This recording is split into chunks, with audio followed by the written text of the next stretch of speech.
The time when rain was approaching, the Wayanad forest seemed to breathe. மழை வரப்போகும் நேரம் வயநாடு காடு மூச்சு விடும் போல இருந்தது. அந்த காட்டில் ஒரு தாய் மட்டும் உலகமே தன் குட்டிதான் என்று வாழ்ந்து வந்தாள். மல்லிக்கு கண்ணன் ஒரு குட்டி இல்ல.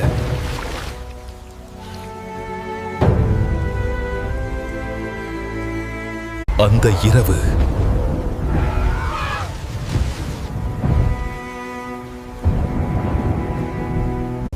பயப்படாதே கண்ணா, அம்மா இருக்கேன்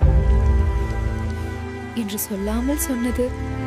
விடிந்தபோது காடு அதை போல இருந்தது. ஆனால் ஒரு தாயின் உலகம் மட்டும் வெறுமையாகிவிட்டது.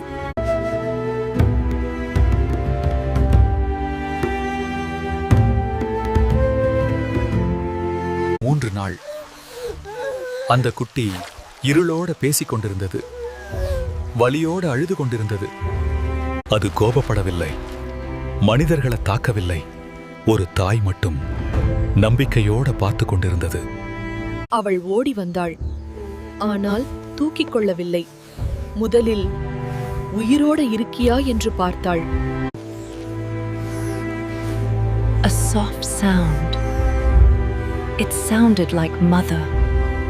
அடுத்த 2 மாதம் மல்லி ஒரு தாயாக இல்லை, உயிரோட இருக்கும் நிழலாக இருந்தாள்.